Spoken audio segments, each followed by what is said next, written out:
December മാസത്തിലെ ആദ്യ Vatican diary. എല്ലാ പ്രേക്ഷകർക്കും സ്നേഹസ്വാഗതം. ഡിസംബർ എന്നാൽ ക്രിസ്തുമസ് എന്നാണ് നമ്മുടെ മനസ്സിലേക്ക് ആദ്യം കടന്നു വരുന്ന ചിന്ത. അതുകൊണ്ട് തന്നെ ഈ ആഴ്ചയിലെ വത്തിക്കാൻ ഡയറിയിലെ ആദ്യ വിശേഷം ക്രിസ്തുമസുമായി ബന്ധപ്പെട്ടതാകട്ടെ. ക്രിസ്തുമസിനെ സ്വാഗതം ചെയ്തുകൊണ്ട് ക്രിസ്തുമസ് ട്രീ സെൻറ്റ് പീറ്റേഴ്സ് സ്ക്വയറിൽ ഉയർന്നു കഴിഞ്ഞിരിക്കുന്നു. ഇറ്റലിയിലെ ബോൾസാനോ പ്രൊവിൻസിൽ നിന്നുള്ള 88 അടി ഉയരമുള്ള സ്പ്രൂസ് മരമാണ് സ്ഥാപിച്ചിരിക്കുന്നത്. 17-ാം നൂറ്റാണ്ടിലെ ഗിയാൻ ലോറൻസോ ബെർണിനി രൂപകൽപ്പന ചെയ്ത ബറോക്ക് സ്ക്വയറിന്റെ മധ്യത്തിൽ സ്ഥിതി ചെയ്യുന്ന പുരാതന ഈജിപ്ഷ്യൻ ഒബലിസ്കിന് അടുത്തായിട്ടാണ് ക്രിസ്തുമസ് ട്രീ സ്ഥാപിച്ചിരിക്കുന്നത്. ഡിസംബർ 7-ന് പ്രാദേശിക സമയം വൈകുന്നേരം 6:30 വത്തിക്കാൻ ഒരു പ്രത്യേക ചടങ്ങ് സംഘടിപ്പിക്കുന്നുണ്ട്. അന്നേ ദിവസം മുതൽ ക്രിസ്തുമസ് ട്രീ പൊതുജനങ്ങൾക്ക് കാണാനുള്ള അവസരമുണ്ട്. 2026 ജനുവരി പകുതി വരെ ക്രിസ്തുമസ് ട്രീയുടെയും പുൽക്കൂടിന്റെയും പ്രദർശനവും ഉണ്ടായിരിക്കും. യുദ്ധങ്ങളുടെയും സംഘർഷങ്ങളുടെയും നടുവിൽ ജീവിക്കുന്ന ക്രൈസ്തവർക്ക് വേണ്ടി, പ്രത്യേകിച്ച് മിഡിൽ ഈസ്റ്റിലെ ജനങ്ങൾക്ക് വേണ്ടി പ്രാർത്ഥിക്കണമെന്ന് മാർപ്പാപ്പയുടെ ഡിസംബർ മാസത്തെ പ്രാർത്ഥനാ നിയോഗം.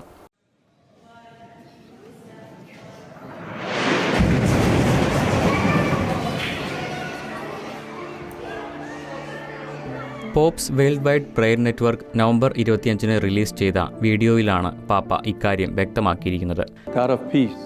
who through the blood of your Son has reconciled the world to yourself. Today we pray for Christians living amidst wars and violence, even surrounded by pain. May they never cease to feel the gentle kindness of your presence and the prayers of their brothers and sisters in faith. യുദ്ധവും സംഘർഷവും നിലനിൽക്കുന്ന പ്രദേശങ്ങളിൽ, പ്രത്യേകിച്ച് മധ്യപൂർവ്വദേശത്ത് ജീവിക്കുന്ന ക്രൈസ്തവർ സമാധാനത്തിൻ്റെയും അനുരഞ്ജനത്തിൻ്റെയും പ്രത്യാശയുടെയും വിത്തുകളാകുന്നതിനു വേണ്ടി നമുക്ക് പ്രാർത്ഥിക്കാം. വീഡിയോയിൽ പാപ്പ പറയുന്നു. ആരോടെങ്കിലുമൊക്കെ നന്ദി പറയേണ്ടതുണ്ടെന്ന് ഓർമ്മിപ്പിച്ചുകൊണ്ട് ലിയോ പതിനാലാമൻ പാപ്പ അമേരിക്ക ഉൾപ്പെടെയുള്ള രാജ്യങ്ങളിൽ താങ്ക്സ് ഗിവിംഗ് ഡേ ആചരിച്ച വേളയിൽ ആയിരുന്നു ലിയോ പതിനാലാമൻ പാപ്പയുടെ ഈ ഓർമ്മപ്പെടുത്തൽ. എല്ലാ ആളുകളെയും വിശ്വാസികളെയും അല്ലാത്തവരെയും ഒന്നിപ്പിക്കുന്നതാണ് അമേരിക്കയുടെ താങ്ക്സ് ഗിവിംഗ് ഡേ എന്ന് പാപ്പ അഭിപ്രായപ്പെട്ടു. നമുക്കെല്ലാവർക്കും നിരവധിയായ സമ്മാനങ്ങളും നന്മകളും ലഭിച്ചിട്ടുണ്ടെന്ന് തിരിച്ചറിയാൻ ഈ ദിനം സഹായിക്കുന്നു. ജീവൻ്റെ ദാനം, വിശ്വാസത്തിൻ്റെ ദാനം, ഐക്യത്തിൻ്റെ ദാനം, ഇങ്ങനെ നമുക്ക് ലഭിച്ച നിരവധി സമ്മാനങ്ങൾക്ക് ദൈവത്തിന് നന്ദി പറയാനുള്ള അവസരമാണ് ഇത്, പാപ്പ പറഞ്ഞു. കാസിൽ ഗൊണ്ടോൽഫയിലെ വിശ്രമം കഴിഞ്ഞ് റോമിലേക്ക് മടങ്ങുന്ന വഴിക്ക് മാധ്യമപ്രവർത്തകരുടെ ചോദ്യങ്ങൾക്ക് ഉത്തരം പറയുകയായിരുന്നു പാപ്പ. റാറ്റ്സിംഗർ അവാർഡ് അന്താരാഷ്ട്ര സംഗീതജ്ഞൻ റിക്കാർഡോ മൂട്ടിക്ക് ലിയോ പതിനാലാമൻ പാപ്പ ഡിസംബർ 12-ന് സമ്മാനിക്കും.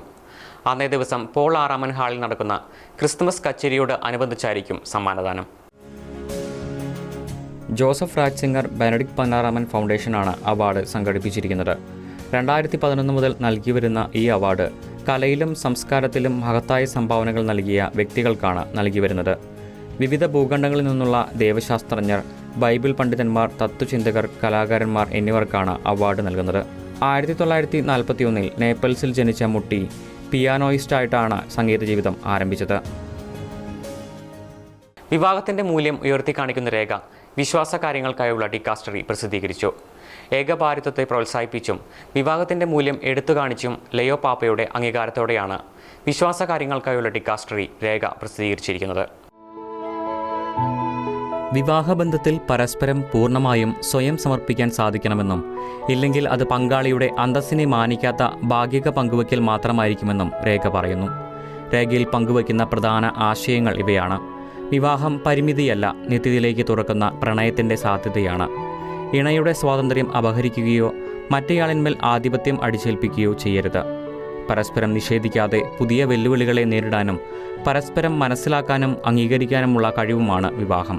ദാമ്പത്യ സ്നേഹത്തിൽ വളരാനുള്ള വിലയേറിയ മാർഗമാണ് പ്രാർത്ഥന. ദരിദ്രരോടുള്ള ശ്രദ്ധ പരിശീലിക്കേണ്ടവരാണ് ദമ്പതികളെന്നും രേഖയിൽ പറയുന്നു. ലിയോ പാപ്പ നടത്തിയ ചില നിയമനങ്ങളെക്കുറിച്ചുള്ള വാർത്തയാകാം അടുത്തത്. ഇക്കൂട്ടത്തിൽ മലയാളികൾക്ക് സന്തോഷവും അഭിമാനവും നൽകുന്ന ഒരു നിയമനവുമുണ്ട്. ജർമ്മനിയിലെ മെയിൻസ് രൂപതയുടെ സഹായമെത്രാനായി മലയാളിയായ കർമ്മലീത്ത വൈദികൻ ഫാദർ ജോഷി ജോർജ് പൊട്ടക്കലിനെ മാർപ്പാപ്പ നിയമിച്ചിരിക്കുന്നു. യൂറോപ്പിന് പുറത്ത് ജനിച്ച് ജർമ്മൻ രൂപതയിൽ സഹായമെത്രാനാകുന്ന ആദ്യ വൈദികനാണ് ഇദ്ദേഹം. ഇതോടൊപ്പം വടക്കൻ ആഫ്രിക്കയിലെ റോമൻ പ്രവിശ്യയായ ന്യൂമിഡയയിലെ സെറാമുസയുടെ സ്ഥാനിക മെത്രാനായും ഇദ്ദേഹം നിയമിക്കപ്പെട്ടിട്ടുണ്ട്. സമഗ്ര മാനവിക വികസനത്തിനായുള്ള ഡിക്കാസ്ട്രിയുടെ പുതിയ അണ്ടർ സെക്രട്ടറിയെ നിയമിച്ചതാണ് മറ്റൊരു വാർത്ത.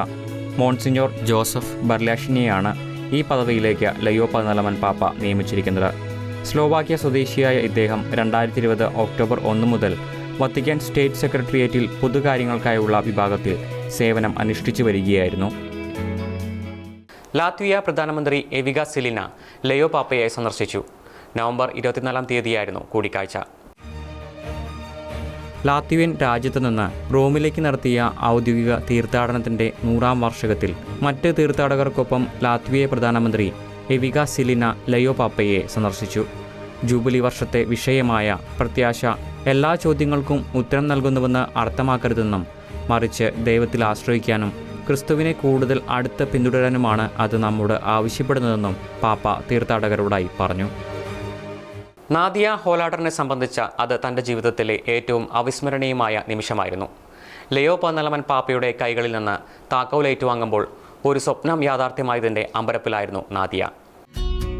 തൻ്റെ സ്വപ്നഭവനത്തിൻ്റെ താക്കോലാണ് പാപ്പയിൽ നിന്ന് നാദിയ ഏറ്റുവാങ്ങിയത്. ഓസ്ട്രേലിയയിലെ സിഡ്നിയിൽ തെരുവുകളിൽ ജീവിക്കുകയായിരുന്നു ഗർഭിണി കൂടിയായ നാദിയ. ലോക ദരിദ്ര ദിനത്തോട് അനുബന്ധിച്ച് വത്തിക്കാൻ സംഘടിപ്പിച്ച സമ്മേളനത്തിൽ വച്ചാണ് ലയോ പാപ്പ നാദിയയ്ക്ക് പുതിയ അപ്പാർട്ട്മെൻറ്റിൻ്റെ താക്കോൽ കൈമാറിയത്. നാദിയയ്ക്കൊപ്പം മകൾ അലീഷയും ഉണ്ടായിരുന്നു. ഓസ്ട്രേലിയയിലെ സെൻറ്റ് വിൻസെൻ്റ് ഡി പോൾ സൊസൈറ്റിയുടെ സഹകരണത്തോടെ നിർമ്മിച്ച അപ്പാർട്ട്മെൻറ്റിൻ്റെ താക്കോലാണ് പാപ്പ കൈമാറിയത്. ഈ ദിനത്തോട് അനുബന്ധിച്ച് 13 വീടുകളുടെ താക്കോലുകളാണ് മാർപ്പാപ്പ ആശീർവദിച്ചത്. പ്രത്യാശയുടെ ജൂബിലി വർഷത്തോട് അനുബന്ധിച്ചുള്ള 13 വീടുകളുടെ നിർമ്മാണം സെൻറ്റ് വിൻസെൻ്റ് ഡി പോൾ സൊസൈറ്റിയുടെ സ്ഥാപകനായ വിൻസെൻ്റ് ഡി പോളിൻ്റെ ജീവിതത്തിൽ നിന്ന് പ്രചോദനം ഉൾക്കൊണ്ടാണ് പൂർത്തിയാക്കിയത്. 1643 വിൻസെൻ്റ് ഡി പോൾ പാരീസിലെ വിൻസെൻഷ്യൻ സന്യാസ സമൂഹത്തിൻ്റെ കേന്ദ്രഭവനത്തിന് സമീപത്ത് അനാഥ കുട്ടികൾക്കായി 13 വീടുകൾ പണിതിരുന്നു. ഈ സ്മരണ അയവിറക്കിയാണ് ലോക ദരിദ്ര ദിനത്തിൽ 13 വീടുകളുടെ താക്കോലുകൾ ആശീർവദിച്ചത്. Syria, Australia, Brazil, Cambodia, Central African Republic, Chile, Costa Rica, Italy, Senegal, Tanzania, Tonga, UK, Ukraine എന്നീ രാജ്യങ്ങളിലായിട്ടാണ് 13 വീടുകൾ. 2018 മുതൽ ആരംഭിച്ച 13 വീടുകളുടെ പ്രചരണത്തിൻ്റെ ഭാഗമായി 70 രാജ്യങ്ങളിലെ 10,000-ഓളം ആളുകൾക്ക് സഹായം എത്തിക്കാൻ സാധിച്ചിട്ടുണ്ട്. ദൈവശാസ്ത്രത്തിന് ഒരു ശാസ്ത്ര വിഭാഗത്തെയും അവഗണിക്കാനാവില്ലെന്ന് ലയോ പാപ്പ. അന്താരാഷ്ട്ര ദൈവശാസ്ത്ര കമ്മീഷന് നൽകിയ കൂടിക്കാഴ്ചയിൽ സംസാരിക്കുകയായിരുന്നു പാപ്പ. മാനവികതയും സഭയും അഭിമുഖീകരിക്കുന്ന പുതിയ യാഥാർത്ഥ്യങ്ങളെക്കുറിച്ച് പഠിക്കാനും തങ്ങളുടെ ചിന്തകൾ മറ്റു ശാസ്ത്ര വിഭാഗങ്ങളുമായി പങ്കുവയ്ക്കാനും അന്താരാഷ്ട്ര ദൈവശാസ്ത്ര കമ്മീഷനെ മാർപ്പാപ്പ ആഹ്വാനം ചെയ്തു. തുർക്കി ലെബനോൻ യാത്രകൾക്ക് മുമ്പ് നവംബർ 26 കൂടിക്കാഴ്ച നടന്നത്. 1969 വിശുദ്ധ പോൾ 6 പാപ്പയാണ് അന്താരാഷ്ട്ര ദൈവശാസ്ത്ര കമ്മീഷൻ സ്ഥാപിച്ചത്. ലയോ മാർപ്പാപ്പ തൻ്റെ ആദ്യത്തെ അപ്പസ്തോലിക പര്യടനം തുടർന്നുകൊണ്ടിരിക്കുകയാണല്ലോ. നവംബർ 27 ആരംഭിച്ച പാപ്പയുടെ തുർക്കി ലെബനോൻ സന്ദർശനം ഡിസംബർ 2 സമാപിക്കുന്നത്. ഈ അവസരത്തിൽ അദ്ദേഹത്തിൻ്റെ മുൻഗാമികൾ നടത്തിയ ആദ്യത്തെ അപ്പസ്തോലിക യാത്രകളിലൂടെ നമുക്കൊന്ന് കടന്നുപോകാം. മാർപ്പാപ്പമാരുടെ വിമാനയാത്രകൾക്ക് തുടക്കം കുറിച്ചത് 1964 പോൾ 6 പാപ്പയാണ്. വിശുദ്ധ നാട്ടിലേക്കായിരുന്നു അദ്ദേഹത്തിൻ്റെ ആദ്യ യാത്ര. 1963 ജൂണിൽ പാപ്പയെ തിരഞ്ഞെടുക്കപ്പെട്ട് ഒട്ടും വൈകാതെ തന്നെ പാപ്പ ഈ യാത്രയ്ക്ക് വേണ്ടിയുള്ള ഒരുക്കങ്ങൾ ആരംഭിച്ചിരുന്നു. 1964 ജനുവരി 4, 5, 6 തീയതികളിലായിട്ടായിരുന്നു പോൾ 6 പാപ്പയുടെ വിശുദ്ധ നാട് സന്ദർശനം. ഹുസൈൻ രാജാവാണ് അന്ന് പാപ്പയെ സ്വീകരിച്ചത്. അങ്ങനെ ഒരു മാർപ്പാപ്പയെ സ്വീകരിച്ച ആദ്യത്തെ ലോക നേതാവ് എന്ന ഖ്യാതിക്ക് കിങ് ഹുസൈൻ അർഹനായി തീരുകയായിരുന്നു. ഹോളി സ്പെൽച്ചറിൽ വിശുദ്ധ കുർബാന അർപ്പിച്ചതും കോൺസ്റ്റാന്റിനോപ്പിൾ പാത്രിയാർക്ക അദിനഗോറസുമായുള്ള ചരിത്രപരമായ കൂടിക്കാഴ്ചയുമായിരുന്നു പോൾ 6 പാപ്പയുടെ അപ്പസ്തോലിക പര്യടനത്തിൽ ഏറ്റവും അവിസ്മരണീയ സംഭവങ്ങൾ. പോൾ 6 പാപ്പയുടെ മരണത്തിന് ശേഷം ഹ്രസ്വകാലത്തേക്ക് മാത്രം പാപ്പ പദവിയിലെത്തിയ ജോൺ പോൾ 1 പാപ്പയ്ക്ക് അപ്പസ്തോലിക യാത്രകൾ ക്രമീകരിക്കാനുള്ള സമയം പോലും കിട്ടിയിരുന്നില്ല. മാർപ്പാപ്പയായി തിരഞ്ഞെടുക്കപ്പെട്ടതിന് ശേഷം ജോൺ പോൾ 2 പാപ്പ നടത്തിയ ആദ്യത്തെ അപ്പസ്തോലിക പര്യടനം ലാറ്റിൻ അമേരിക്കയിലേക്കായിരുന്നു. 9 വർഷങ്ങളായി മുടങ്ങിക്കിടക്കുകയായിരുന്ന മാർപ്പാപ്പമാരുടെ അപ്പസ്തോലിക പര്യടനങ്ങൾക്ക് ഇതോടെ പുനരുജ്ജീവനം ലഭിക്കുകയായിരുന്നു. ബെനഡിക്ട് 16 പാപ്പയുടെ ആദ്യത്തെ അപ്പസ്തോലിക യാത്ര സ്വന്തം ജന്മരാജ്യമായിരുന്ന ജർമ്മനിയിലേക്കായിരുന്നു. 2005 ഓഗസ്റ്റ് 18 മുതൽ 21 വരെയായിരുന്നു ആ പര്യടനം. കൊളോണിൽ നടന്ന ലോക യുവജന സംഗമത്തിൽ പങ്കെടുക്കാനായിരുന്നു അത്. ആദ്യത്തെ ലാറ്റിൻ അമേരിക്കൻ പാപ്പയായ ഫ്രാൻസിസ് മാർപ്പാപ്പയുടെ ആദ്യത്തെ അപ്പസ്തോലിക പര്യടനവും ലോക യുവജന സംഗമത്തിൽ പങ്കെടുക്കാൻ വേണ്ടിയായിരുന്നു. 2013 ജൂലൈ 22 മുതൽ 28 വരെയുള്ള ഈ പര്യടനം ബ്രസീലിലേക്കായിരുന്നു. വത്തിക്കാൻ ഡയറിയിലെ അവസാന ഭാഗം ലയോ 14 പാപ്പ നടത്തിയ തുർക്കി ലെബനോൻ വിശേഷങ്ങളാണ്. തുർക്കിയിലൂടെയും ലെബനോനിലൂടെയും പാപ്പയ്ക്കൊപ്പം നമുക്ക് ചെറിയൊരു യാത്ര നടത്താം. ഒരു കർത്താവും ഒരു വിശ്വാസവും ഒരു മാമുദീസയും എന്ന ആദർശവാക്യവുമായിട്ടാണ് ലയോ പാപ്പ നവംബർ 27 തുർക്കിയിലെത്തിയത്. നവംബർ 27 വ്യാഴാഴ്ച രാവിലെ 7 മണിക്ക് വത്തിക്കാനിൽ നിന്ന് പുറപ്പെട്ട് റോം ഫ്യൂമിച്ചിനോ അന്താരാഷ്ട്ര വിമാനത്താവളത്തിലെത്തിയ പാപ്പ 7:58 തുർക്കിയിലേക്കുള്ള യാത്ര ആരംഭിച്ചത്. ഏകദേശം 3 മണിക്കൂർ സമയം കൊണ്ട് പാപ്പ പ്രാദേശിക സമയം 2:30 തുർക്കിയിലെ അങ്കാറ എസെൻബോഗ അന്താരാഷ്ട്ര വിമാനത്താവളത്തിലെത്തി. ഇറ്റലിയിലെ സമയത്തിൽ നിന്ന് 2 മണിക്കൂർ മുന്നിലാണ് Turkey. Italy, Croatia, Bosnia, Herzegovina, Montenegro, Serbia, Bulgaria എന്നീ രാജ്യങ്ങൾ പിന്നിട്ടാണ് പാപ്പ തുർക്കിയിലെത്തിയത്. ഓരോ രാജ്യത്തിന് മുകളിലൂടെയും കടന്നു പോകുമ്പോൾ അതാതു രാജ്യങ്ങളിലെ നേതാക്കന്മാർക്ക് പാപ്പ സന്ദേശങ്ങൾ അയച്ചിരുന്നു. എസെൻബോഗ വിമാനത്താവളത്തിലെത്തിയ പാപ്പയെ അപ്പസ്തോലിക പ്രതിനിധി ആർച്ച് ബിഷപ്പ് മാരക് സോൾച്ചിൻസ്കിയും രാജ്യത്തെ പ്രോട്ടോകോൾ മേധാവിയും വിമാനത്തിൽ കയറി അഭിവാദ്യം ചെയ്തു. തുടർന്ന് സർക്കാർ പ്രതിനിധിയായ മന്ത്രി എത്തി പാപ്പയെ സ്വീകരിച്ചു. വിമാനത്താവളത്തിൽ വെച്ച് പാപ്പയും മന്ത്രിയുമായി നടന്ന കൂടിക്കാഴ്ചയ്ക്ക് ശേഷം തുർക്കിയുടെ ശില്പിയും പ്രഥമ പ്രസിഡന്റുമായ മുസ്തഫ കെമാൽ അത്യാതുർക്കിന്റെ ഭൗതികദേഹം അടക്കം ചെയ്തിരുന്ന ഇടത്തേക്ക് യാത്രയായി. കല്ലറയിൽ പാപ്പ പുഷ്പഹാരം സമർപ്പിച്ചു. സന്ദർശക ഡയറിയിൽ ഒപ്പുവെച്ചതിന് ശേഷം പാപ്പ പ്രസിഡന്റിന്റെ കൊട്ടാരത്തിലേക്ക് യാത്രയായി. പ്രസിഡന്റ് റജബ് തയ്യിബ് എർദോഗൻ പാപ്പയെ സ്വീകരിച്ചു. 3:30 രാജ്യത്തെ ഉന്നത ഉദ്യോഗസ്ഥരും തുർക്കിയിലെ നയതന്ത്രജ്ഞരുമായും പാപ്പ കൂടിക്കാഴ്ച നടത്തി. അവിടെ വച്ചായിരുന്നു പാപ്പ തുർക്കിയിൽ ആദ്യത്തെ പ്രഭാഷണം നടത്തിയത്. വൈകുന്നേരം 6:20 പാപ്പ ഇസ്താൻബുളിലേക്ക് യാത്ര തിരിച്ചു. നവംബർ 28 രാവിലെ 7:30 പാപ്പ അപ്പസ്തോലിക പ്രതിനിധി മന്ദിരത്തിൽ വിശുദ്ധ കുർബാന അർപ്പിച്ചു. Little sisters of the poor നടത്തുന്ന വൈദിക മന്ദിരവും പാപ്പ സന്ദർശിച്ചു. അന്നേ ദിവസം തന്നെ ഉച്ചകഴിഞ്ഞാണ് പാപ്പ എക്യുമെനിക്കൽ പ്രാർത്ഥനാ സമ്മേളനത്തിനായി പുറപ്പെട്ടത്. വൈകുന്നേരം 3:30 എക്യുമെനിക്കൽ സമ്മേളനം ആരംഭിച്ചു. ലയോ 14 പാപ്പയുടെ അപ്പസ്തോലിക പര്യടനത്തിലെ 2ാമത്തെ രാജ്യം ലെബനോനായിരുന്നു. നവംബർ 30 പാപ്പ ഇവിടേക്ക് പുറപ്പെട്ടത്. സമാധാന സ്ഥാപകർ ഭാഗ്യവാന്മാർ എന്ന തിരുവചന ഭാഗമാണ് ഈ യാത്രയുടെ ആദർശവാക്യമായി പാപ്പ സ്വീകരിച്ചിരിക്കുന്നത്. അക്ഷരാർത്ഥത്തിൽ ആ വാക്കുകളെ അന്വർത്ഥമാക്കിക്കൊണ്ടുള്ളതായിരുന്നു പാപ്പയുടെ കടന്നുവരവ്. കാരണം ലെബനോന്റെ ആകാശം അടുത്ത കാലം വരെ ഹിസ്ബുള്ളയും ഇസ്രായേലും തമ്മിലുള്ള സംഘർഷത്തിൽ മിസൈൽ കൈമാറ്റങ്ങളും വ്യോമാക്രമണങ്ങളും കൊണ്ട് അസ്വസ്ഥപൂരിതമായിരുന്നു. യുദ്ധവിമാനങ്ങൾക്കായി തുറന്നുകൊടുക്കുന്ന ആകാശപാതകൾ മാർപ്പാപ്പയുടെ വിമാനങ്ങൾക്കായി തുറന്നുകൊടുത്തതോടെ പുതിയ അധ്യായം തന്നെ രചിക്കപ്പെടുകയായിരുന്നു.